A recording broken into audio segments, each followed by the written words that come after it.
Primeira carta aos Coríntios, capítulo 1. Saudação. Eu, Paulo, que fui chamado pela vontade de Deus para ser apóstolo de Cristo Jesus, escrevo junto com o irmão Sóstenes esta carta à igreja de Deus que está na cidade de Corinto. Escrevo a todos os que, pela sua união com Cristo Jesus, foram chamados para pertencerem ao povo de Deus. Esta carta é também para aqueles que, em todos os lugares, adoram o nosso Senhor Jesus Cristo, Senhor deles e nosso. Que a graça e a paz de Deus, o nosso Pai, e do Senhor Jesus Cristo estejam com vocês. Bênçãos por meio de Cristo. Eu sempre agradeço ao meu Deus por causa da graça que Ele tem dado a vocês por meio de Cristo Jesus. Por estarem unidos com Cristo Jesus, vocês foram enriquecidos em tudo, tanto no dom de anunciar o Evangelho, como no dom da sabedoria espiritual.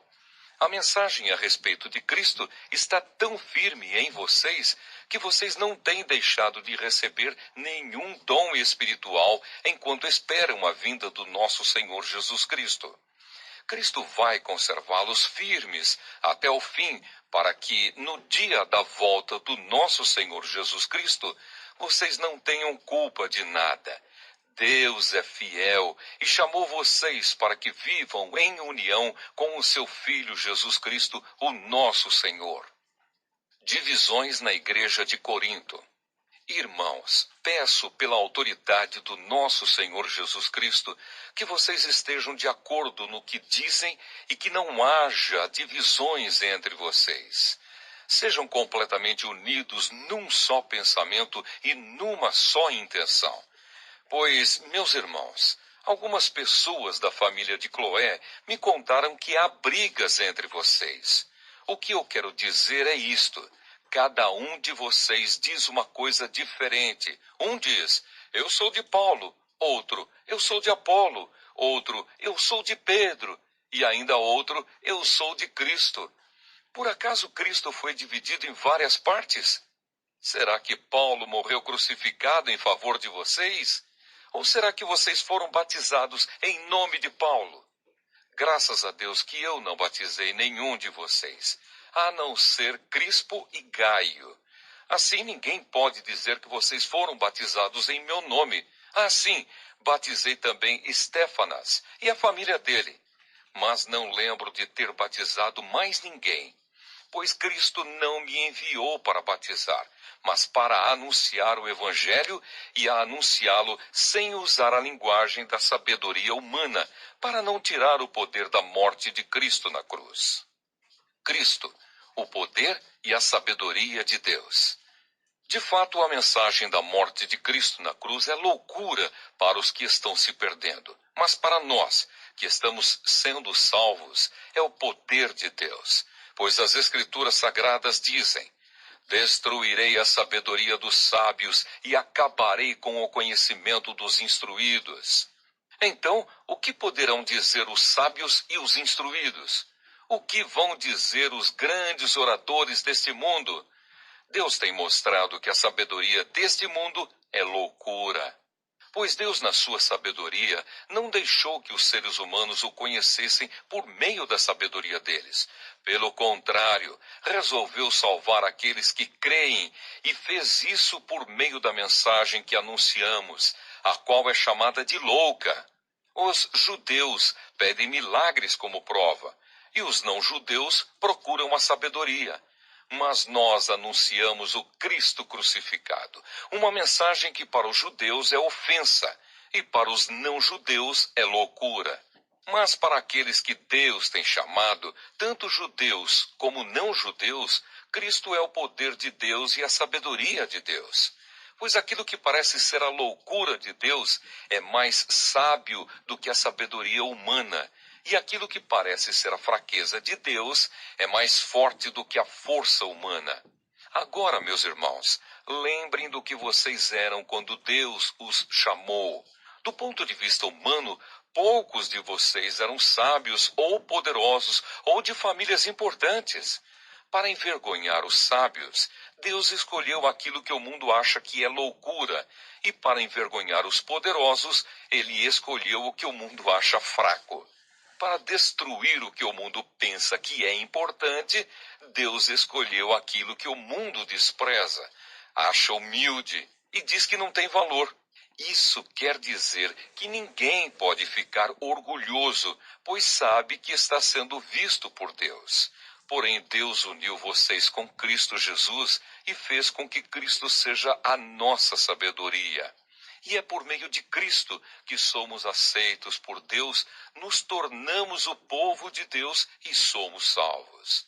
Portanto, como as Escrituras Sagradas dizem, quem quiser se orgulhar, que se orgulhe daquilo que o Senhor faz. Primeira carta aos Coríntios, capítulo 2. A mensagem a respeito do Cristo crucificado.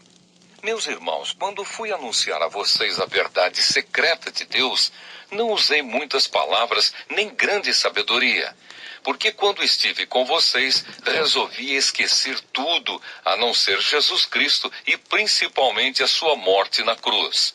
Quando visitei vocês, eu estava fraco e tremia de medo. O meu ensinamento e a minha mensagem não foram dados com a linguagem da sabedoria humana, mas com provas firmes do poder do Espírito de Deus. Portanto, a fé que vocês têm não se baseia na sabedoria humana, mas no poder de Deus. A sabedoria de Deus. Porém, para os que são espiritualmente maduros, anunciamos uma mensagem de sabedoria, mas não é de uma sabedoria deste mundo, nem a dos poderes que o governam e que estão perdendo o seu poder. A sabedoria que anunciamos é a sabedoria secreta de Deus, escondida dos seres humanos. A sabedoria que o próprio Deus, antes mesmo da criação do mundo, já havia escolhido para a nossa glória. Nenhum dos poderes que agora governam o mundo conheceu essa sabedoria, pois se a tivessem conhecido, não teriam crucificado o glorioso Senhor. Porém, como dizem as Escrituras Sagradas, o que ninguém nunca viu nem ouviu, e o que jamais alguém pensou que podia acontecer, foi isso que Deus preparou para aqueles que o amam. Mas foi a nós que Deus, por meio do Espírito, revelou o seu segredo. O Espírito Santo examina tudo, até mesmo os planos mais profundos e escondidos de Deus. Quanto ao ser humano, somente o Espírito que está nele é que conhece tudo a respeito dele. E quanto a Deus, somente o seu próprio Espírito conhece tudo a respeito dele. Não foi o Espírito deste mundo que nós recebemos, mas o Espírito mandado por Deus, para que possamos entender tudo o que Deus nos tem dado. Portanto, quando falamos, nós usamos palavras ensinadas pelo Espírito de Deus e não palavras ensinadas pela sabedoria humana. Assim explicamos as verdades espirituais aos que são espirituais. Mas quem não tem o Espírito de Deus não pode receber os dons que vêm do Espírito e, de fato, nem mesmo pode entendê-los. Essas verdades são loucura para essa pessoa, porque o sentido delas só pode ser entendido de modo espiritual. A pessoa que tem o Espírito Santo pode julgar o valor de todas as coisas, porém ela mesma não pode ser julgada por ninguém. Como dizem as Escrituras Sagradas, quem pode conhecer a mente do Senhor? Quem é capaz de lhe dar conselhos? Mas nós pensamos como Cristo pensa. Primeira carta aos Coríntios, capítulo 3. Servidores de Deus. Na verdade, irmãos, eu não pude falar com vocês como costumo fazer com as pessoas que têm o Espírito de Deus. Tive de falar com vocês como se vocês fossem pessoas do mundo, como se fossem crianças na fé cristã. Tive de alimentá-los com leite e não com comida forte, pois vocês não estavam prontos para isso. E ainda não estão prontos, porque vivem como se fossem pessoas deste mundo. Quando existem ciumeiras e brigas entre vocês, será que isso não prova que vocês são pessoas deste mundo e fazem o que todos fazem?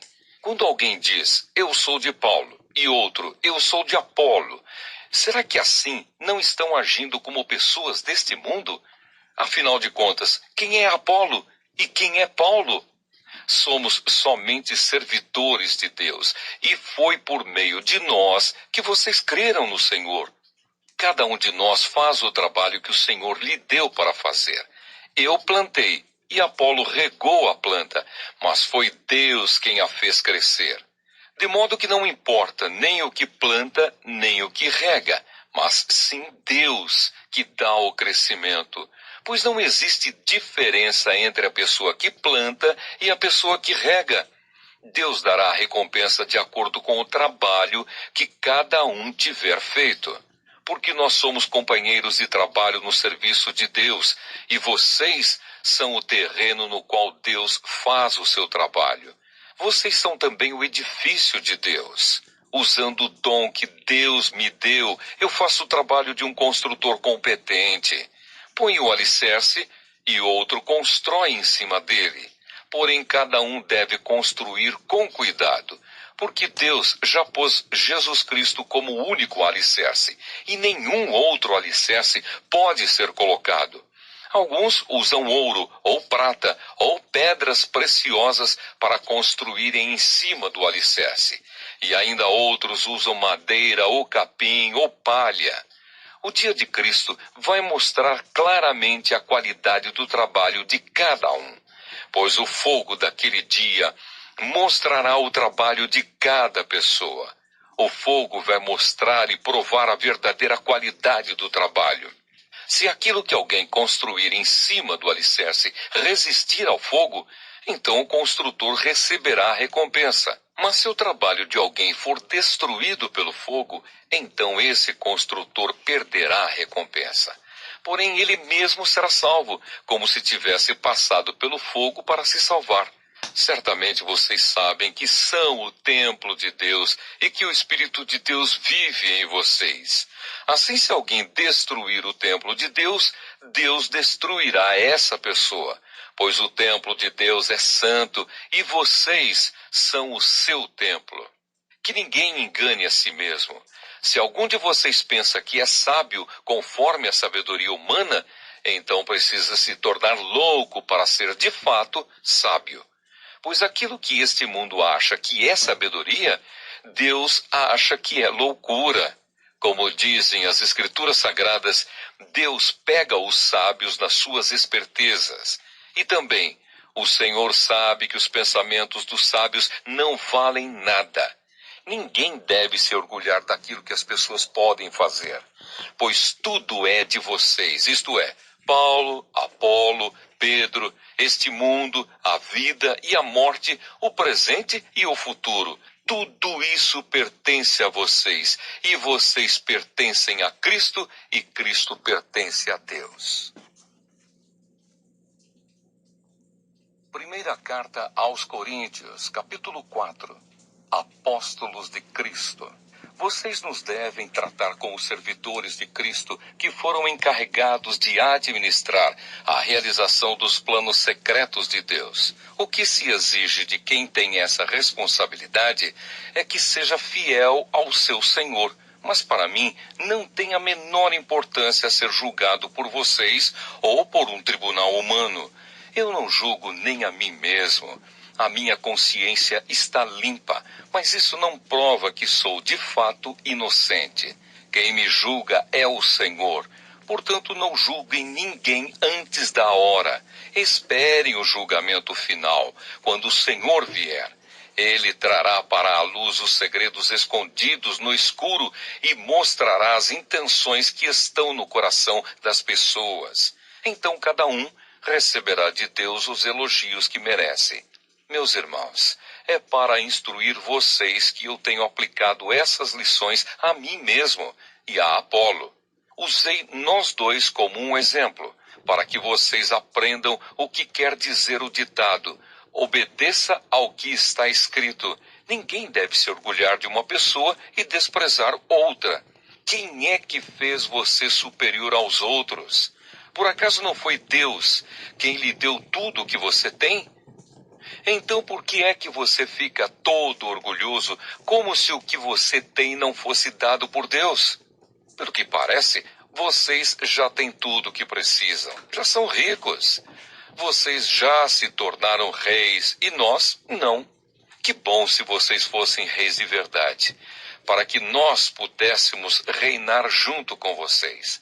Porque me parece que Deus pôs a nós, os apóstolos, no último lugar. Somos como as pessoas condenadas a morrer em público, como espetáculo para o mundo inteiro, tanto para os anjos como para os seres humanos.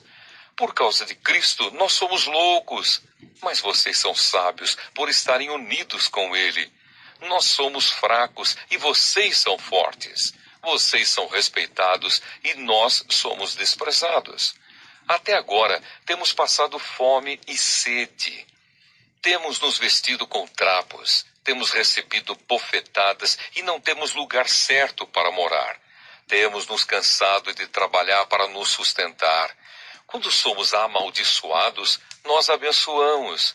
Quando somos perseguidos, aguentamos com paciência. Quando somos insultados, respondemos com palavras delicadas. Somos considerados como lixo e até agora somos tratados como a imundície deste mundo. Não estou escrevendo essas coisas para envergonhar vocês, mas para ensiná-los como se vocês fossem meus próprios filhos queridos. Mesmo que vocês tivessem milhares de mestres da fé cristã, não poderiam ter mais de um pai. Pois quando levei a vocês o Evangelho, eu me tornei o pai de vocês na vida que vivem em união com Cristo Jesus. Portanto, eu peço que sigam o meu exemplo. Por isso estou enviando para vocês Timóteo, que é meu querido e fiel filho no Senhor. Ele vai ajudá-los a lembrarem dos caminhos que sigo na nova vida que tenho em união com Cristo Jesus. Caminhos esses que ensino em todas as igrejas. Alguns de vocês ficaram orgulhosos, certos de que eu não iria visitá-los. Porém, se o Senhor quiser, eu vou visitá-los logo. Então vou saber o que esses orgulhosos são capazes de fazer e não somente o que eles são capazes de dizer. Pois o reino de Deus não é coisa de palavras, mas de poder. O que é que vocês preferem? Que eu vá até vocês com um chicote ou com o coração cheio de amor e bondade? Aos Coríntios, capítulo 5. Imoralidade na igreja de Corinto. Agora estão dizendo que há entre vocês uma imoralidade sexual tão grande que nem mesmo os pagãos seriam capazes de praticar. Fiquei sabendo que certo homem está tendo relações com a própria madrasta. Como é que vocês podem estar tão orgulhosos? Pelo contrário, vocês deviam ficar muito tristes e expulsar do meio de vocês quem está fazendo uma coisa dessas. Quanto a mim, ainda que não esteja presente aí pessoalmente, estou com vocês em espírito. E agindo como se eu estivesse aí, já julguei, pela autoridade do nosso Senhor Jesus, o homem que está fazendo essa coisa horrível. Quando vocês se reunirem, estarei com vocês em espírito. Então, pelo poder do nosso Senhor Jesus, que estará presente conosco, entreguem esse homem a Satanás, para que o seu corpo seja destruído, mas o seu espírito seja salvo no dia do Senhor. Não está certo que vocês estejam orgulhosos. Vocês conhecem aquele ditado: um pouco de fermento fermenta toda a massa. Joguem fora o velho fermento do pecado para ficarem completamente puros. Aí vocês serão como massa nova e sem fermento, como vocês de fato já são. Porque a nossa festa da Páscoa está pronta. Agora que Cristo, o nosso Cordeiro da Páscoa, já foi oferecido em sacrifício, então vamos comemorar a nossa Páscoa, não com o pão que leva a fermento, o fermento velho do pecado e da imoralidade, mas com o pão sem fermento, o pão da pureza e da verdade. Na outra carta que escrevi a vocês, eu recomendei que vocês não tivessem nada a ver com gente imoral. Eu não quis dizer que neste mundo vocês devem ficar separados dos pagãos que são imorais, avarentos, ladrões ou que adoram ídolos, pois para evitar essas pessoas, vocês teriam de sair deste mundo. O que eu digo é que vocês não devem ter nada a ver com ninguém que se diz irmão na fé, mas é imoral, ou avarento, ou adora ídolos, ou é bêbado, ou difamador, ou ladrão. Com gente assim, vocês não devem nem comer uma refeição. Afinal de contas, eu não tenho o direito de julgar os que não são cristãos. Deus os julgará. Mas será que vocês não devem julgar os seus irmãos na fé? Como dizem as Escrituras Sagradas, expulsem do meio de vocês esse homem imoral. Primeira carta aos Coríntios, capítulo 6. Processos contra irmãos na fé. Quando algum de vocês tem uma queixa contra um irmão na fé, como se atreve a pedir justiça a juízes pagãos, em vez de pedir ao povo de Deus que resolva o caso? Será que vocês não sabem que o povo de Deus julgará o mundo? Então, se vocês vão julgar o mundo, será que não são capazes de julgar essas coisas pequenas? Por acaso vocês não sabem que nós julgaremos até mesmo os anjos? Muito mais então devemos julgar as coisas desta vida. Portanto, se surgir alguma questão dessas, será que vocês vão procurar pessoas que são desprezadas na igreja para julgarem esses casos? Que vergonha! Será que entre vocês não existe alguém com bastante sabedoria para resolver uma questão entre irmãos? É claro que existe. Mas o que acontece é que um irmão em Cristo leva ao tribunal a sua queixa contra outro irmão e deixa que juízes pagãos julguem o caso. Só o fato de existirem questões entre vocês já mostra que vocês estão falhando completamente. Não seria melhor aguentar a injustiça? Não seria melhor ficar com o prejuízo? Pelo contrário, vocês cometem injustiça e roubam, e fazem isso tudo contra os seus próprios irmãos. Vocês sabem que os maus não terão parte no reino de Deus. Não se enganem, pois os imorais, os que adoram ídolos, os adúlteros, os homossexuais, os ladrões, os avarentos, os bêbados, os caluniadores e os assaltantes não terão parte no reino de Deus. Alguns de vocês eram assim, mas foram lavados do pecado, separados para pertencer a Deus e aceitos por Ele por meio do Senhor Jesus Cristo e pelo Espírito do nosso Deus. O uso do corpo para a glória de Deus. Alguém vai dizer, eu posso fazer tudo o que quero? Pode sim, mas nem tudo é bom para você. Eu poderia dizer, posso fazer qualquer coisa, mas não vou deixar que nada me escravize. Outro vai dizer, o alimento existe para o estômago, e o estômago existe para o alimento. Sim, mas Deus acabará com os dois. O nosso corpo não existe para praticar a imoralidade, mas para servir o Senhor, e o Senhor cuida do nosso corpo. Pelo seu poder, Deus ressuscitou o Senhor e também nos ressuscitará a nós. Será que vocês não sabem que o corpo de vocês faz parte do corpo de Cristo? Será que eu vou pegar uma parte do corpo de Cristo e fazer com que ela seja parte do corpo de uma prostituta? É claro que não. Ou será que vocês não sabem que o homem que se une com uma prostituta se torna uma só pessoa com ela? As Escrituras Sagradas afirmam, os dois se tornam uma só pessoa. Porém, quem se une com o Senhor se torna espiritualmente uma só pessoa com Ele. Fujam da imoralidade sexual. Qualquer outro pecado que alguém comete não afeta o corpo, mas a pessoa que comete imoralidade sexual peca contra o seu próprio corpo. Será que vocês não sabem que o corpo de vocês é o templo do Espírito Santo que vive em vocês e lhes foi dado por Deus? Vocês não pertencem a vocês mesmos, mas a Deus, pois Ele os comprou e pagou o preço. Portanto, usem o seu corpo para a glória dele. Primeira carta aos Coríntios, capítulo 7. Conselhos sobre o casamento.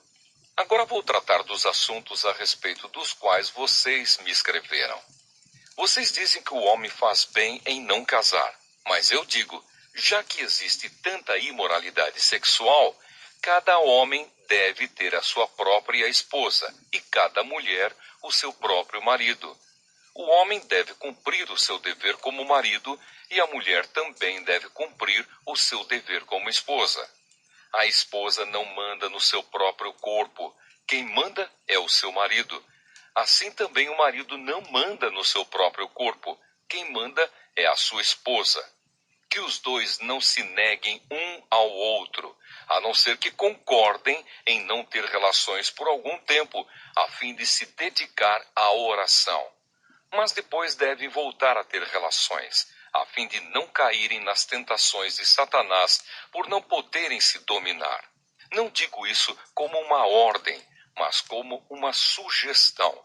Realmente, eu gostaria que todos fossem como eu. Porém, cada um tem o dom que Deus lhe deu. Um tem este dom e o outro aquele. Aos solteiros e às viúvas, eu digo que seria melhor para eles ficarem sem casar, como eu. Mas se vocês não podem dominar o desejo sexual, então casem, pois é melhor casar do que ficar queimando de desejo. Para os que já estão casados, tem um mandamento, que não é meu, mas do Senhor, que a mulher não se separe do seu marido, porém, se ela se separar, que não case de novo, ou então que faça as pazes com o marido, e que o homem não se divorcie da sua esposa. Aos outros digo eu mesmo, e não o Senhor: se um homem cristão é casado com uma mulher que não é cristã, e ela concorda em continuar vivendo com ele, que ele não se divorcie dela. E se uma mulher cristã é casada com um homem que não é cristão, e ele concorda em continuar vivendo com ela, que ela não se divorcie dele, pois Deus aceita o homem que não é cristão por ele estar unido com a sua esposa cristã, e aceita a mulher que não é cristã por ela estar unida com o seu marido cristão. Se não fosse assim, os filhos deles não pertenceriam a Deus. Mas, sendo assim, eles pertencem. Porém, se o marido não cristão ou a esposa não cristã quiser o divórcio, é então que se divorcie. Nesses casos, o marido cristão ou a esposa cristã está livre para fazer como quiser, pois Deus chamou vocês para viverem em paz. Esposa cristã, como é que você pode ter a certeza de que não vai salvar o seu marido? E você, marido cristão, como é que você pode ter a certeza de que não vai salvar a sua esposa? Uma vida de obediência a Deus. Cada um deve continuar vivendo de acordo com o dom que o Senhor lhe deu e na condição em que se encontrava quando Deus o chamou. É essa a regra que eu ensino em todas as igrejas. Se um homem judeu que é circuncidado aceita o chamado de Deus, ele não deve tirar as marcas da circuncisão. E se um homem não judeu que não é circuncidado aceita o chamado de Deus, ele não deve circuncidar-se. Não faz diferença estar circuncidado ou não. O que importa é obedecer aos mandamentos de Deus. Cada um deve continuar como era quando aceitou o chamado de Deus. Você era escravo quando Deus o chamou? Não se preocupe com isso. Mas se você pode se tornar livre, então aproveite a oportunidade. Pois o escravo que foi chamado pelo Senhor é agora um homem livre que pertence ao Senhor. Assim também o homem livre que foi chamado por Cristo é escravo de Cristo. Deus comprou vocês por um preço, portanto, não se tornem escravos de seres humanos. Irmãos, cada um deve continuar na presença de Deus, assim como era quando Deus o chamou. Conselhos para pessoas solteiras e para viúvas. Para os solteiros, eu não tenho nenhum mandamento do Senhor. Porém, dou a minha opinião como uma pessoa que, pela misericórdia do Senhor, merece confiança. Por causa dos tempos difíceis em que vivemos, eu penso que é melhor para o homem ficar como está. Você tem esposa? Então não procure se separar dela. Você é solteiro? então não procure esposa. Porém, se você casar, não estará cometendo pecado. E se uma moça solteira casar, também não estará cometendo pecado. Mas eu gostaria de poupar vocês dos problemas de cada dia que terão na vida de casados. Irmãos, o que eu quero dizer é isto. Não nos resta muito tempo e daqui em diante os casados devem viver como se não tivessem casado. Os que choram, como se não estivessem chorando. Os que estão rindo, como se não estivessem rindo. Os que compram, como se não fosse deles aquilo que compraram. Os que tratam das coisas deste mundo, como se não estivessem ocupados com elas. Pois este mundo, como está agora, não vai durar muito. Eu quero livrá-los de preocupações. O solteiro se interessa pelas coisas do Senhor porque quer agradá-lo. Mas o homem casado se interessa pelas coisas deste mundo porque quer agradar a sua esposa e por isso é puxado para duas direções diferentes. Quanto às mulheres, tanto as viúvas quanto as solteiras, elas estão interessadas nas coisas do Senhor porque querem se dedicar de corpo e alma a Ele. Mas a mulher casada se interessa pelas coisas deste mundo porque quer agradar o marido. Eu estou dizendo isso porque quero ajudá-los. Não estou querendo obrigar ninguém a nada. Pelo contrário, quero que façam o que é direito e certo e que se entreguem ao serviço do Senhor com toda a dedicação. Aos que ficaram noivos, mas resolveram não casar mais, eu digo o seguinte: se o rapaz sente que assim não está agindo certo com a sua noiva e acha que a sua paixão por ela ainda é muito forte e que devem casar, então que casem. Não existe pecado nisso. Mas se pelo contrário, o rapaz não se sente na obrigação de casar, se está mesmo resolvido a ficar solteiro e se é capaz de dominar a sua vontade e já resolveu o que deve fazer, então faz bem em não casar com a moça. Assim quem casa faz bem, mas quem não casa faz melhor ainda. A mulher não está livre enquanto seu marido estiver vivo. Caso o marido morra, ela fica livre para casar com quem quiser, contanto que case com um cristão. Porém, ela será mais feliz se ficar como está. Essa é a minha opinião, e eu acho que também tem o Espírito de Deus. Primeira carta aos Coríntios, capítulo 8. Os alimentos oferecidos aos ídolos. Agora vou tratar do problema dos alimentos oferecidos aos ídolos. Na verdade, como se diz, todos nós temos conhecimento. Porém, esse tipo de conhecimento enche a pessoa de orgulho, mas o amor nos faz progredir na fé. A pessoa que pensa que sabe alguma coisa ainda não tem a sabedoria que precisa, mas quem ama a Deus é conhecido por Ele. Quanto a comer alimentos que tenham sido oferecidos aos ídolos, nós sabemos que um ídolo representa alguma coisa que realmente não existe. E sabemos que existe somente um Deus. Pois existem os que são chamados de deuses, tanto no céu como na terra, como também existem muitos deuses e muitos senhores. Porém, para nós existe somente um Deus, o Pai e Criador de todas as coisas, para quem nós vivemos. E existe somente um Senhor, que é Jesus Cristo, por meio de quem todas as coisas foram criadas e por meio de quem nós existimos. Mas nem todos conhecem essa verdade. Existem pessoas tão acostumadas com os ídolos que até agora comem desses alimentos pensando que eles pertencem aos ídolos. A consciência dessas pessoas é fraca e por isso elas se sentem impuras quando comem desses alimentos. Não é esta ou aquela comida que vai fazer com que Deus nos aceite. Nós não perderemos nada se não comermos e não ganharemos nada se comermos desse alimento. Mas tenham cuidado para que essa liberdade de vocês não faça com que os fracos na fé caiam em pecado.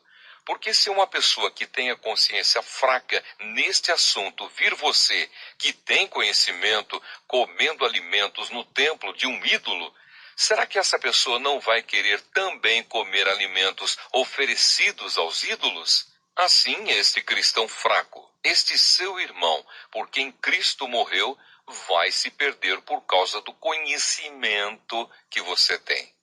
Desse modo, pecando contra o seu irmão e ferindo a consciência dele, você estará pecando contra Cristo. Portanto, se o alimento faz com que o meu irmão peque, nunca mais vou comer carne, a fim de que eu não seja a causa do pecado dele. Primeira carta aos Coríntios, capítulo 9. Direitos e deveres de um apóstolo. Será que eu não sou um homem livre? Por acaso não sou um apóstolo? Será que eu não vi Jesus, o nosso Senhor? Por acaso vocês não são o resultado do trabalho que faço para o Senhor? Mesmo que outros não me aceitem como apóstolo, vocês me aceitam. Vocês mesmos, pelo fato de estarem unidos com o Senhor, são a prova de que sou um apóstolo. Quando as pessoas me criticam, eu me defendo, dizendo assim: será que eu não tenho o direito de receber comida e bebida pelo meu trabalho? Será que nas minhas viagens eu não tenho o direito de levar comigo uma esposa cristã, como fazem os outros apóstolos, os irmãos do Senhor Jesus e também Pedro? Ou será que Barnabé e eu somos os únicos que temos de trabalhar para nos sustentar? Quem já ouviu falar de algum soldado que pagou as suas próprias despesas no exército? Ou qual é o fazendeiro que não come das uvas da sua própria plantação? Ou qual é o pastor que não toma do leite do seu gado? Não pensem que eu não me apoio somente nesses exemplos da vida diária, pois a lei diz a mesma coisa. Na lei de Moisés está escrito assim: não amarre a boca do boi quando ele estiver pisando o trigo. Por acaso Deus está interessado nos bois? Ou foi a nosso respeito que ele disse isso? É claro que isso está escrito em nosso favor. Tanto a pessoa que planta como a que colhe fazem o seu trabalho na esperança de receber a sua parte da colheita. Se temos semeado entre vocês a semente espiritual, será demais se recebermos de vocês alguma recompensa material? Se outros têm o direito de esperar isso de vocês, será que nós não temos muito mais direito do que eles? No entanto, nós não temos usado esse direito. Pelo contrário, temos aguentado tudo para não atrapalhar o Evangelho de Cristo. Certamente vocês sabem que os que trabalham no templo é do templo que recebem os seus alimentos. E sabem também que os que oferecem sacrifícios no altar recebem uma parte da carne dos animais que são sacrificados ali.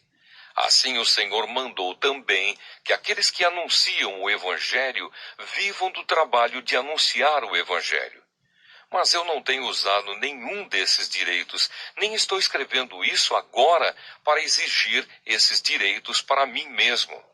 Eu preferia morrer a fazer isso, e ninguém vai me tirar o orgulho que eu tenho de agir assim. Eu não tenho o direito de ficar orgulhoso por anunciar o Evangelho. Afinal de contas, fazer isso é minha obrigação. Ai de mim se não anunciar o Evangelho. Por isso, se eu faço o meu trabalho por minha própria vontade, então posso esperar algum pagamento. Porém, se faço como um dever, é porque é um trabalho que Deus me deu para fazer. Nesse caso, qual é o pagamento que recebo? É a satisfação de anunciar o Evangelho sem cobrar nada e sem exigir os direitos que tenho como pregador do Evangelho. Sou um homem livre, não sou escravo de ninguém, mas eu me fiz escravo de todos, a fim de ganhar para Cristo o maior número possível de pessoas. Quando trabalho entre os judeus, vivo como judeu, a fim de ganhá-los para Cristo. Não estou debaixo da lei de Moisés, mas quando trabalho entre os judeus, vivo como se estivesse debaixo dessa lei para ganhar os judeus para Cristo. Assim também, quando estou entre os não-judeus, vivo fora da lei de Moisés, a fim de ganhar os não-judeus para Cristo. Isso não quer dizer que eu não obedeço à lei de Deus, pois estou, de fato, debaixo da lei de Cristo. Quando estou entre os fracos na fé, eu me torno fraco também, a fim de ganhá-los para Cristo. Assim eu me torno tudo para todos, a fim de poder, de qualquer maneira possível, salvar alguns. Faço tudo isso por causa do Evangelho, a fim de tomar parte nas suas bênçãos. Vocês sabem que numa corrida, embora todos os corredores tomem parte, somente um ganha o prêmio. Portanto, corram de tal maneira que ganhem o prêmio. Todo atleta que está treinando aguenta exercícios duros, porque quer receber uma coroa de folhas de louro, uma coroa que, aliás, não dura muito. Mas nós queremos receber uma coroa que dura para sempre. Por isso, corro direto para a linha final. Também sou como um lutador de boxe, que não perde nenhum golpe. Eu trato o meu corpo duramente e o obrigo a ser completamente controlado para que, depois de ter chamado outros para entrarem na luta, eu mesmo não venha a ser eliminado dela. Primeira carta aos Coríntios, capítulo 10. Conselhos contra a adoração de ídolos. Irmãos, eu quero que vocês lembrem do que aconteceu com os nossos antepassados que seguiram Moisés. Todos foram protegidos pela nuvem e passaram pelo Mar Vermelho. Como seguidores de Moisés, eles foram batizados na nuvem e no mar. Todos comeram da mesma comida espiritual e beberam da mesma bebida espiritual, pois bebiam daquela rocha espiritual que ia com eles, e a rocha era Cristo. Mas Deus não ficou contente com a maioria deles, e por isso eles morreram, e os seus corpos ficaram espalhados no deserto. Tudo isso aconteceu a fim de nos servir de exemplo para nós não querermos coisas más como eles quiseram, nem adorarmos ídolos como alguns deles adoraram. Como dizem as Escrituras Sagradas, o povo sentou-se para comer e beber e se levantou para se divertir. Não devemos cometer imoralidade sexual como alguns deles fizeram. E porque eles fizeram isso, 23 mil deles caíram mortos num dia só. Não devemos pôr à prova a paciência de Cristo, como alguns deles fizeram, e por isso foram mortos pelas cobras. Vocês não devem se queixar, como fizeram alguns deles, e por isso foram destruídos pelo anjo da morte. Tudo isso aconteceu com os nossos antepassados, a fim de servir de exemplo para os outros, e aquelas coisas foram escritas a fim de servirem de aviso para nós, pois estamos vivendo no fim dos tempos. Portanto, aquele que pensa que está de pé, é melhor ter cuidado para não cair. As tentações que vocês têm de enfrentar são as mesmas que os outros enfrentam. Mas Deus cumpre a sua promessa e não deixará que vocês sofram tentações que vocês não têm forças para suportar.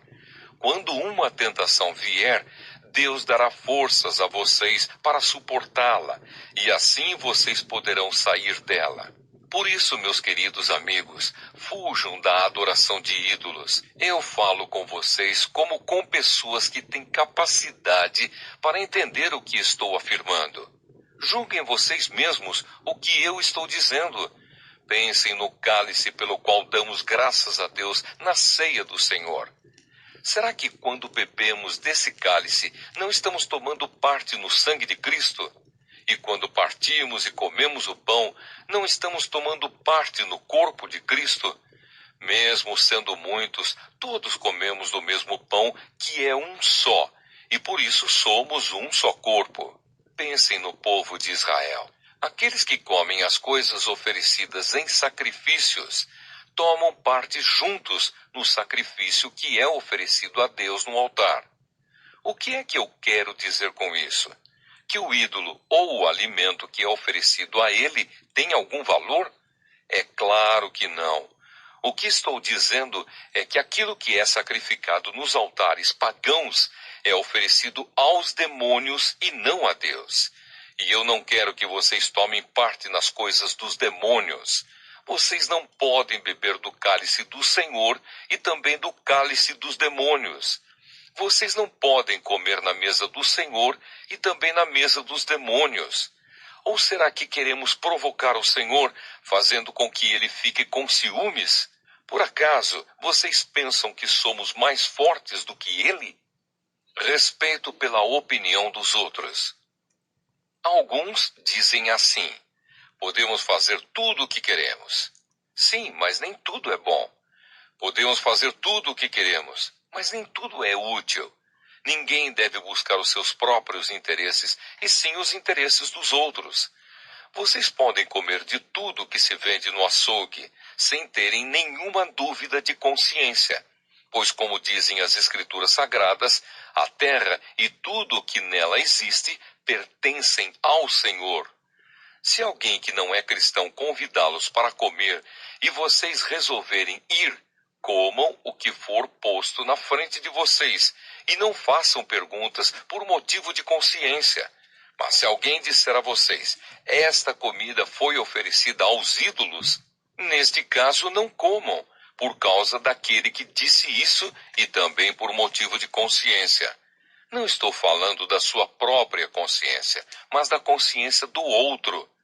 Mas alguém pode perguntar: por que é que a minha liberdade deve ser diminuída pela consciência dos outros? Se eu agradeço a Deus o alimento que como, por que é que sou criticado se já o agradeci a Deus? Portanto, quando vocês comem, ou bebem, ou fazem qualquer outra coisa, façam tudo para a glória de Deus. Vivam de tal maneira que não prejudiquem os judeus, nem os não-judeus, nem a igreja de Deus. Façam como eu. Procuro agradar a todos em tudo o que faço, não pensando no meu próprio bem, mas no bem de todos, a fim de que eles possam ser salvos. Primeira carta aos Coríntios, capítulo 11. Sigam o meu exemplo como eu sigo o exemplo de Cristo. As mulheres na igreja. Eu os elogio porque vocês sempre lembram de mim e seguem as instruções que eu passei para vocês. Mas quero que entendam que Cristo tem autoridade sobre todo marido, que o marido tem autoridade sobre a esposa e que Deus tem autoridade sobre Cristo. Se um homem cobre a cabeça quando ora ou anuncia a mensagem de Deus nas reuniões de adoração, ele está ofendendo a honra de Cristo. E se uma mulher não cobre a cabeça quando ora ou anuncia a mensagem de Deus nas reuniões de adoração, ela está ofendendo a honra do seu marido. Nesse caso, não há nenhuma diferença entre ela e a mulher que tem a cabeça rapada. Se a mulher não cobre a cabeça, então é melhor que ela corte o cabelo de uma vez.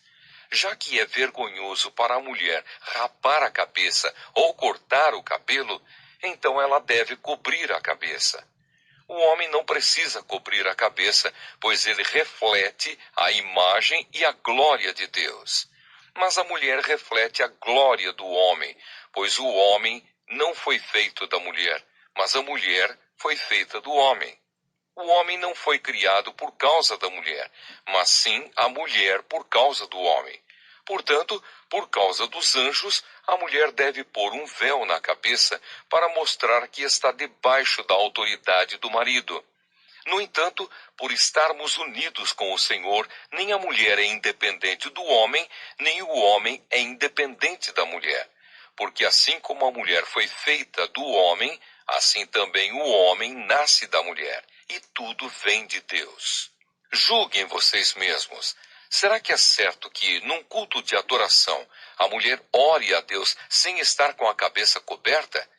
Pois a própria natureza ensina que o cabelo comprido é uma desonra para o homem, mas para a mulher o cabelo comprido é motivo de orgulho. O cabelo foi dado a ela para lhe servir de véu. Mas se alguém quer discutir sobre esse assunto, o que eu posso dizer é que nem nós, nem as igrejas de Deus, temos outro costume nas reuniões de adoração. A ceia do Senhor. Nas instruções que agora vou dar a vocês, eu não posso elogiá-los, pois as suas reuniões de adoração fazem mais mal do que bem. Para começar, me contaram que nessas reuniões há grupos de pessoas que estão brigando, e eu creio que, em parte, isso é verdade. Não há dúvida de que é preciso haver divisões entre vocês para que fique claro quem são os que estão certos. Quando vocês se reúnem, não é a ceia do Senhor que vocês comem, pois na hora de comer, cada um trata de tomar a sua própria refeição. E assim, enquanto uns ficam com fome, outros chegam até a ficar bêbados. Por acaso vocês não têm as suas próprias casas onde podem comer e beber? Ou será que preferem desprezar a igreja de Deus e envergonhar os que são pobres? O que é que vocês esperam que eu lhes diga? Querem que os elogie? É claro que não vou elogiá-los, porque eu recebi do Senhor este ensinamento que passei para vocês. Que o Senhor Jesus, na noite em que foi traído, pegou o pão e deu graças a Deus.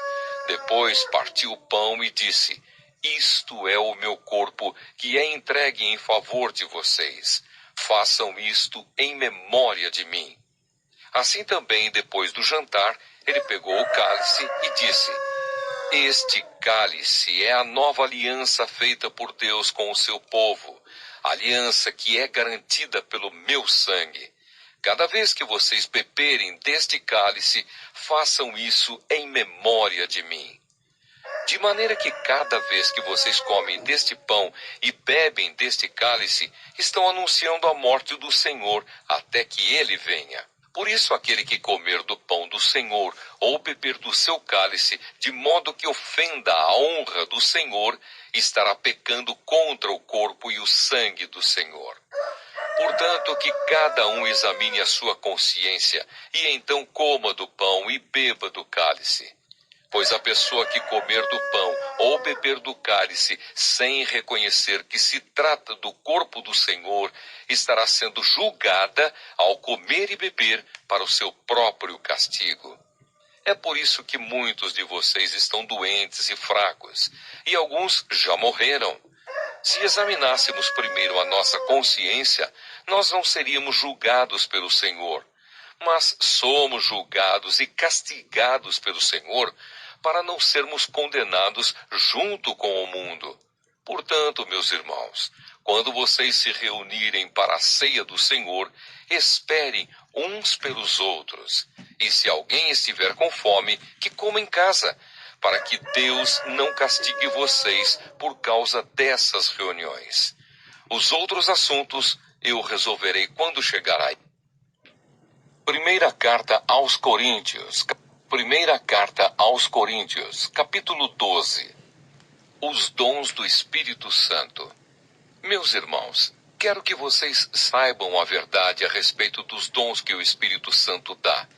Vocês sabem que quando ainda eram pagãos, vocês eram desviados de várias maneiras para a adoração dos ídolos, os quais não têm vida.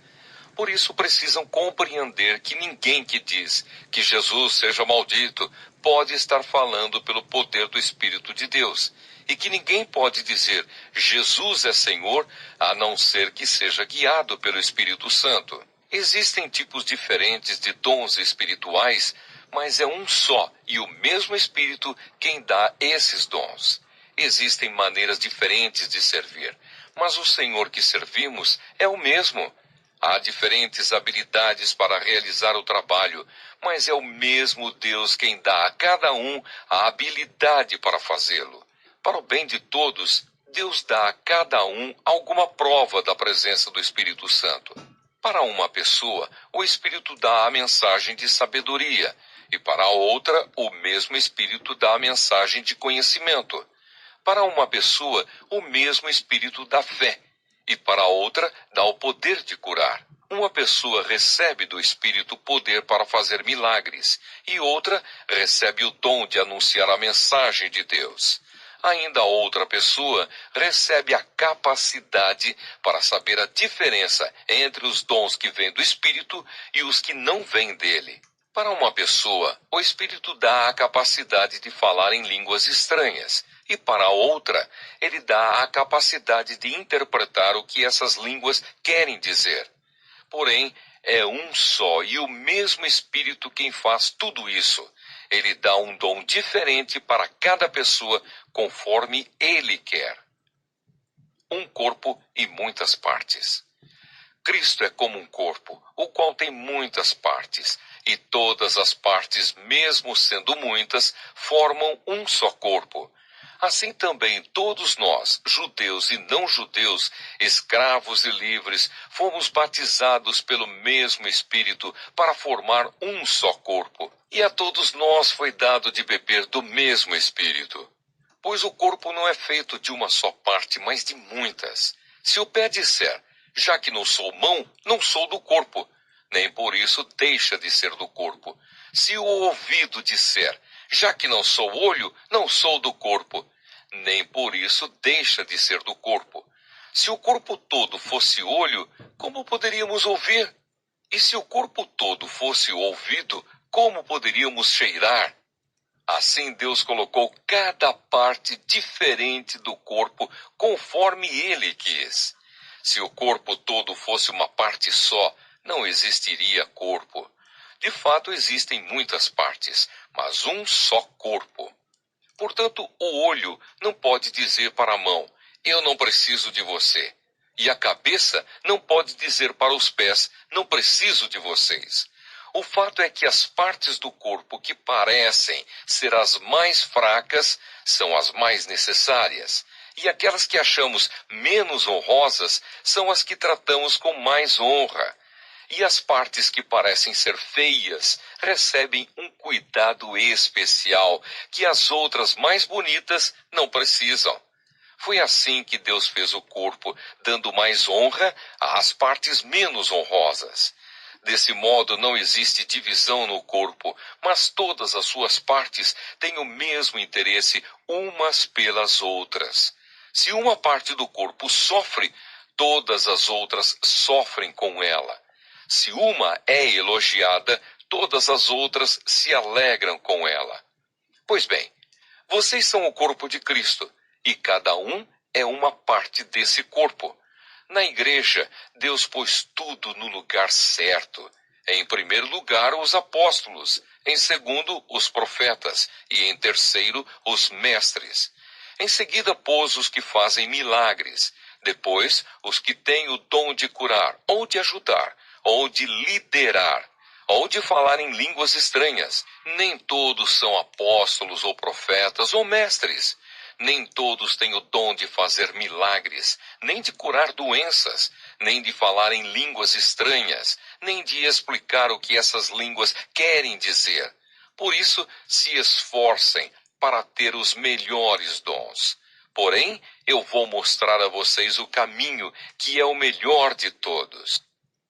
Primeira carta aos Coríntios, capítulo 13. Hino ao amor cristão. Eu poderia falar todas as línguas que são faladas na terra e até no céu, mas se não tivesse amor, as minhas palavras seriam como o som de um gongo ou como o barulho de um sino.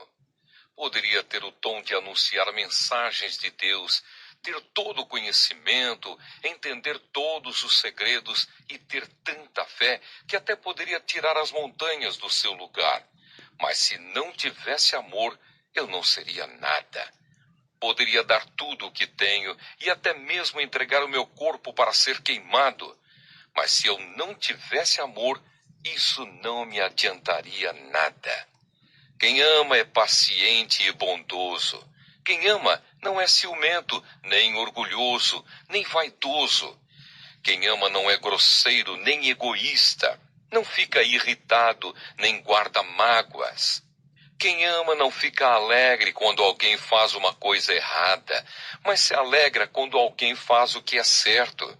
Quem ama nunca desiste, porém suporta tudo com fé, esperança e paciência. O amor é eterno. Existem mensagens espirituais, porém elas durarão pouco. Existe o dom de falar em línguas estranhas, mas acabará logo. Existe o conhecimento, mas também terminará. Pois os nossos dons de conhecimento e as nossas mensagens espirituais são imperfeitos. Mas quando vier o que é perfeito, então o que é imperfeito desaparecerá. Quando eu era criança, falava como criança, sentia como criança e pensava como criança. Agora que sou adulto, parei de agir como criança. O que agora vemos é como uma imagem imperfeita num espelho embaçado, mas depois veremos face a face. Agora o meu conhecimento é imperfeito, mas depois conhecerei perfeitamente, assim como sou conhecido por Deus. Portanto, agora existem estas três coisas: a fé, a esperança e o amor. Porém, a maior delas é o amor. Primeira carta aos Coríntios, capítulo 14. Ainda os dons do Espírito. Portanto, esforcem-se para ter amor. Procurem também ter dons espirituais, especialmente o de anunciar a mensagem de Deus. Quem fala em línguas estranhas fala a Deus e não às pessoas, pois ninguém o entende. Pelo poder do Espírito Santo, ele diz verdades secretas. Porém, quem anuncia a mensagem de Deus fala para as pessoas, ajudando-as e dando-lhes coragem e consolo. Quem fala em línguas estranhas ajuda somente a si mesmo, mas quem anuncia a mensagem de Deus ajuda a igreja toda. Eu gostaria que vocês todos falassem em línguas estranhas, mas gostaria ainda mais que tivessem o dom de anunciar a mensagem de Deus. Porque quem anuncia a mensagem de Deus tem mais valor do que quem fala em línguas estranhas, a não ser que esteja ali alguém que possa interpretar o que está sendo dito, para que toda a igreja seja ajudada espiritualmente. Por isso, irmãos, quando eu os visitar, que proveito vocês terão se eu lhes falar em línguas estranhas? É claro que nenhum, a não ser que leve a vocês alguma revelação de Deus, ou algum conhecimento, ou alguma mensagem inspirada, ou algum ensinamento. Por exemplo, além da voz humana, existem os instrumentos musicais, como a flauta e a harpa. Se os sons não saírem com toda a clareza, como poderá alguém saber o que está sendo tocado em um ou outro desses instrumentos? Se quem toca a corneta não der um som bem claro, quem se preparará para a batalha? Assim também, como é que os outros vão entender o que vocês estão dizendo se a mensagem por meio de línguas estranhas não for clara? Vocês estariam falando para o vento. No mundo há muitas línguas diferentes, mas cada uma faz sentido. Porém, se eu não entendo a língua na qual alguém está falando comigo, então quem fala essa língua é estrangeiro para mim, e eu sou um estrangeiro para ele. Por isso, já que vocês estão com tanta vontade de ter os dons do Espírito, procurem, acima de tudo, ter os dons que fazem com que a igreja cresça espiritualmente. Portanto, quem fala em línguas estranhas deve orar pedindo a Deus que lhe dê o dom de interpretar o que elas querem dizer. Porque se eu orar em línguas estranhas, o meu espírito de fato estará orando, mas a minha inteligência não tomará parte nisso. O que vou fazer então? Vou orar com o meu espírito, mas também vou orar com a minha inteligência. Vou cantar com o meu espírito, mas também vou cantar com a minha inteligência.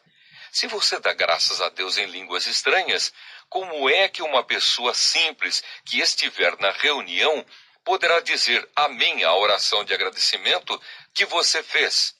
Ela não vai conseguir entender nada do que você está dizendo, mesmo que a sua oração seja muito boa. Essa pessoa não receberá nenhuma ajuda. Eu agradeço a Deus porque falo em línguas estranhas muito mais do que vocês. Porém, nas reuniões da igreja, prefiro dizer 5 palavras que possam ser entendidas, para assim ensinar os outros, do que dizer milhares de palavras em línguas estranhas. Irmãos, não pensem como crianças. Sejam como crianças para o que é mau, mas sejam adultos no seu modo de pensar. Nas Escrituras Sagradas está escrito: por meio de pessoas que falam em línguas estranhas, eu falarei a este povo, diz o Senhor. Falarei por meio de lábios estrangeiros, mas assim mesmo o meu povo não me dará atenção. Portanto, o dom de falar em línguas estranhas é um sinal de Deus para os descrentes e não para os cristãos. Mas o dom de anunciar a mensagem de Deus é um sinal para os cristãos e não para os descrentes. Imaginem que a igreja esteja reunida e todos comecem a falar em línguas estranhas. Se chegarem ali algumas pessoas simples ou descrentes, será que não vão dizer que vocês estão loucos?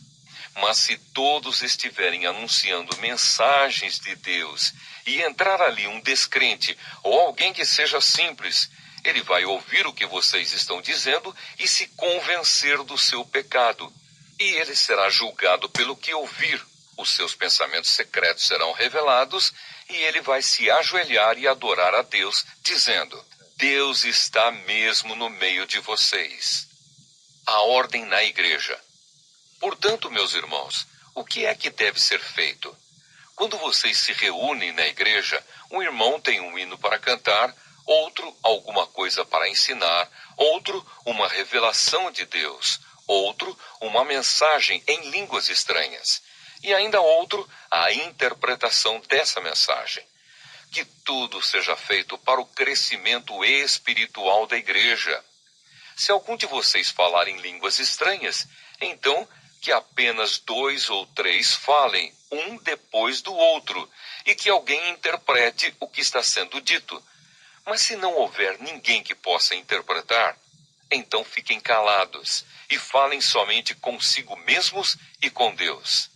No caso de 2 ou 3 receberem a mensagem de Deus, estes devem falar, e os outros que pensem bem no que eles estão dizendo. Se uma outra pessoa que estiver ali sentada receber a mensagem de Deus, quem estiver falando deve se calar. Vocês todos podem anunciar a mensagem de Deus, um de cada vez, para que todos aprendam e fiquem animados. Quem fala deve controlar o dom de anunciar a mensagem de Deus, pois Deus não quer que nós vivamos em desordem, e sim em paz. Como em todas as igrejas do povo de Deus, as mulheres devem ficar caladas nas reuniões de adoração. Elas não têm permissão para falar. Como diz a lei, elas não devem ter cargos de direção. Se quiserem saber alguma coisa, que perguntem em casa ao marido. É vergonhoso que uma mulher fale nas reuniões da igreja. Por acaso a mensagem de Deus veio de vocês? Ou será que veio somente para vocês? Se alguém pensa que é mensageiro de Deus ou que tem algum dom espiritual, deve saber que o que estou escrevendo é mandamento do Senhor. Mas se alguém não der atenção a isso, que ninguém dê atenção a essa pessoa. Assim, meus irmãos, procurem sempre anunciar a mensagem de Deus, mas não proíbam que se fale em línguas estranhas. Portanto, façam tudo com decência e ordem. Primeira carta aos Coríntios, capítulo 15. A ressurreição de Cristo. Agora, irmãos, quero que lembrem do evangelho que eu anunciei a vocês, o qual vocês aceitaram e no qual continuam firmes. A mensagem que anunciei a vocês é o evangelho, por meio do qual vocês são salvos, se continuarem firmes nele, a não ser que não tenha adiantado nada vocês crerem nele. Eu passei para vocês o ensinamento que recebi e que é da mais alta importância. Cristo morreu pelos nossos pecados, como está escrito nas Escrituras Sagradas. Ele foi sepultado e no terceiro dia foi ressuscitado, como está escrito nas Escrituras, e apareceu a Pedro e depois aos 12 apóstolos. Depois apareceu de uma só vez a mais de 500 seguidores, dos quais a maior parte ainda vive, mas alguns já morreram. Em seguida apareceu a Tiago e mais tarde a todos os apóstolos. Por último, depois de todos, ele apareceu também a mim, como para alguém nascido fora de tempo. De fato, eu sou o menos importante dos apóstolos, e até nem mereço ser chamado de apóstolo, pois persegui a igreja de Deus. Mas pela graça de Deus sou o que sou, e a graça que ele me deu não ficou sem resultados. Pelo contrário, eu tenho trabalhado muito mais do que todos os outros apóstolos. No entanto, não sou eu quem tem feito isso, e sim a graça de Deus que está comigo. Assim, não importa se a mensagem foi entregue por mim ou se foi entregue por eles. O importante é que foi isso que todos nós anunciamos, e foi nisso que vocês creram. A nossa ressurreição. Se a nossa mensagem é que Cristo foi ressuscitado, como é que alguns de vocês dizem que os mortos não vão ressuscitar? Se não existe a ressurreição de mortos, então quer dizer que Cristo não foi ressuscitado. E se Cristo não foi ressuscitado, nós não temos nada para anunciar, e vocês não têm nada para crer. E mais ainda, nesse caso, estaríamos mentindo contra Deus, porque afirmamos que ele ressuscitou Cristo. Mas se é verdade que os mortos não são ressuscitados, então Deus não ressuscitou Cristo. Porque se os mortos não são ressuscitados, Cristo também não foi ressuscitado. E se Cristo não foi ressuscitado, a fé que vocês têm é uma ilusão, e vocês continuam perdidos nos seus pecados. Se Cristo não ressuscitou, os que morreram crendo nele estão perdidos. Se a nossa esperança em Cristo só vale para esta vida, nós somos as pessoas mais infelizes deste mundo.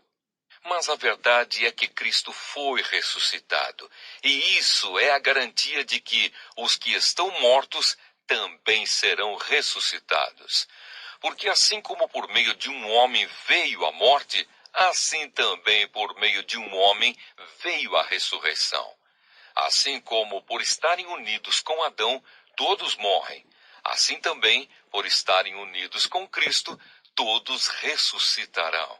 Porém, cada um será ressuscitado na sua vez. Cristo, o primeiro de todos, depois os que são de Cristo quando ele vier, e então virá o fim. Cristo destruirá todos os governos espirituais, todas as autoridades e poderes, e entregará o reino a Deus o Pai. Pois Cristo tem de reinar até que Deus faça com que ele domine todos os inimigos. O último inimigo que será destruído é a morte. As Escrituras Sagradas dizem: Deus pôs todas as coisas debaixo do domínio dele. É claro que dentro das palavras todas as coisas não está o próprio Deus, que põe tudo debaixo do domínio de Cristo. Mas quando tudo for dominado por Cristo, então o próprio Cristo, que é o Filho, se colocará debaixo do domínio de Deus, que pôs todas as coisas debaixo do domínio dele. Então Deus reinará completamente sobre tudo. Pensem agora nas pessoas que são batizadas em favor dos mortos. O que é que elas esperam conseguir? Se os mortos não são ressuscitados, por que é que essas pessoas se batizam em favor deles? E quanto a nós, por que é que nos colocamos em perigo a toda hora? Irmãos, eu enfrento a morte todos os dias. Se afirmo isso, é pelo orgulho que tenho de vocês, pois estamos todos unidos com Cristo Jesus, o nosso Senhor.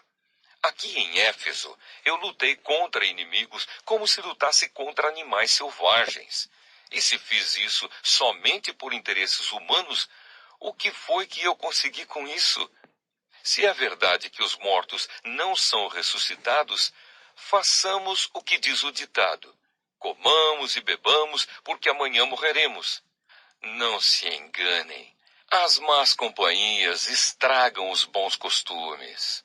Comecem de novo a viver uma vida séria e direita e parem de pecar. Para fazer com que vocês fiquem envergonhados, eu digo o seguinte: alguns de vocês não conhecem a Deus. A ressurreição do corpo. Mas alguém perguntará: Como é que os mortos são ressuscitados? Que tipo de corpo eles vão ter? Seu tolo! Quando você semeia uma semente na terra, ela só brota se morrer. E o que foi semeado é apenas uma semente. Talvez um grão de trigo ou outra semente qualquer, e não o corpo já formado da planta que vai crescer. Deus dá a essa semente o corpo que Ele quer e dá a cada semente um corpo próprio. E a carne dos seres vivos não é toda do mesmo tipo. Os seres humanos têm um tipo de carne, os animais, outro, os pássaros, outro, e os peixes, ainda outro. Há também corpos do céu e corpos da terra. Existe um tipo de beleza que pertence aos corpos celestes, e há outro que pertence aos corpos terrestres. O sol tem o seu próprio brilho, a lua, outro brilho, e as estrelas têm um brilho diferente. E mesmo as estrelas têm diferentes tipos de brilho. Pois será assim quando os mortos ressuscitarem. Quando o corpo é sepultado, é um corpo mortal, mas quando for ressuscitado, será imortal. Quando ele é sepultado, é feio e fraco, mas quando for ressuscitado, será bonito e forte. Quando é sepultado, é um corpo material, mas quando for ressuscitado, será um corpo espiritual. É claro que se existe um corpo material, então tem de haver também um corpo espiritual. Porque as Escrituras Sagradas dizem: Adão, o primeiro homem, foi criado como ser vivo. Mas o último Adão, Jesus Cristo, é o Espírito que dá vida. Não é o espiritual que vem primeiro, mas sim o material. Depois é que vem o espiritual. O primeiro homem foi feito do pó da terra. O segundo veio do céu. Os que pertencem à terra são como aquele que foi feito do pó da terra. Os que pertencem ao céu são como aquele que veio do céu.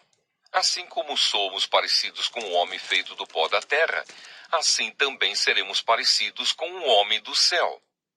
Meus irmãos, o que eu quero dizer é isto: o que é feito de carne e de sangue não pode ter parte no reino de Deus. E o que é mortal não pode ter a imortalidade. Escutem bem este segredo. Nem todos vamos morrer, mas todos nós vamos ser transformados num instante, num abrir e fechar de olhos, quando tocar a última trombeta. Ela tocará, os mortos serão ressuscitados como seres imortais, e todos nós seremos transformados. Pois este corpo mortal precisa se vestir com o que é imortal. Este corpo que vai morrer precisa se vestir com o que não pode morrer. Assim, quando este corpo mortal se vestir com o que é imortal, quando este corpo que morre se vestir com o que não pode morrer, então acontecerá o que as Escrituras Sagradas dizem: a morte está destruída, a vitória é completa. Onde está, ó morte, a sua vitória?